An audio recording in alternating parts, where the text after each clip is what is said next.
Olá pessoal, aqui quem fala com vocês é o professor Wendel e essa é a nossa aula sobre desenvolvimento de sistemas para o web. A aula de hoje nós vamos falar sobre persistência em banco de dados para o web. Nesta aula nós vamos ver o que é persistência de dados, as técnicas de persistência de dados e as técnicas de persistência de dados em aplicações.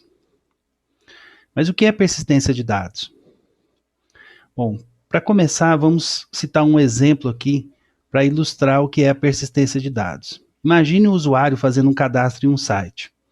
Ao clicar no botão salvar, os dados não são armazenados do banco de dados.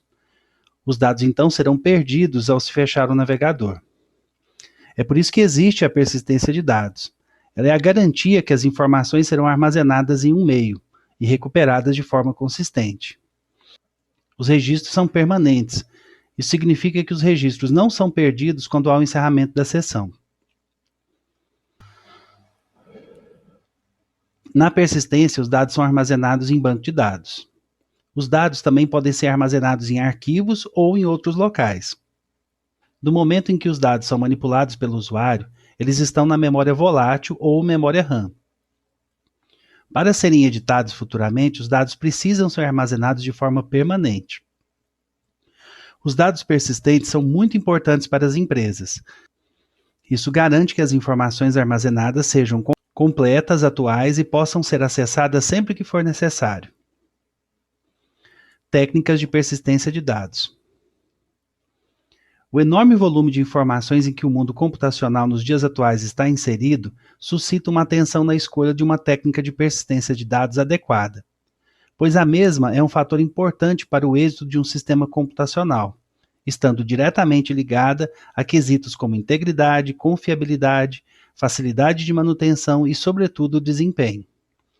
As vantagens oferecidas por cada uma das técnicas de persistência disponíveis e a necessidade da aplicação devem ser levadas em consideração no momento da definição do projeto. É importante também atentar para as tendências, pois à medida que o tempo passa, esse volume de informações deve aumentar, e associado a este fato está a maior exigência dos usuários, principalmente no tocante à velocidade do tráfego dos dados. Existem as seguintes técnicas de persistência: banco de dados relacional, banco de dados orientados a objeto e banco de dados relacional utilizando o framework para mapeamento do objeto relacional. Técnicas de persistência de dados em aplicações. Banco de dados.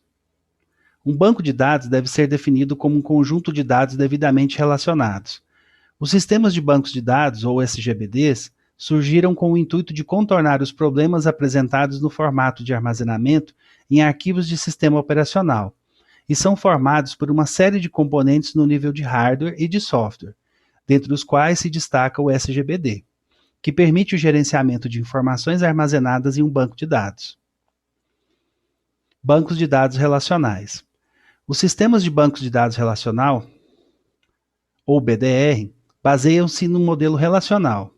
Sua estrutura é formada por tabelas para representar dados e suas relações.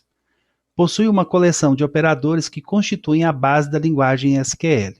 Aqui nós podemos ver a estrutura de um banco de dados relacional. Bancos de dados orientados a objetos. Os sistemas de banco de dados orientados a objetos, ou BDOO, permitem acesso direto aos dados de uma linguagem de programação orientada a objetos, usando o sistema do tipo nativo da linguagem. Aqui nós podemos ver o esquema de um armazenamento de objetos em um banco de dados relacional e um banco de dados orientados a objetos chamado DB4O. Na primeira figura, nós vemos o banco de dados relacional e o objeto sendo decomposto para ser armazenado em tabelas. No caso do banco de dados orientados a objeto, como o DB4O, o objeto é inserido no banco de dados como um objeto. Framework. Um framework em desenvolvimento de software é uma abstração que une códigos comuns entre vários projetos de software, provendo uma funcionalidade genérica. Para fazermos uma analogia, imagine uma construção de um galpão pré-moldado. Isso é um framework. Mapeamento objeto relacional. O mapeamento objeto relacional, ou ORM, é uma camada que mapeia o modelo de objetos, aplicação e o modelo relacional, a base de dados, onde a diferença entre os paradigmas é abstraída. Você não precisará escrever comandos SQL e suas classes ajudarão a persistir os dados e buscá-los. Aqui nós vemos o esquema do mapeamento objeto relacional. Muito bem, pessoal, essas são as referências bibliográficas. Com isso, nós concluímos nossa aula sobre persistência de dados. Quero agradecer a vocês pela audiência, um abraço e até breve.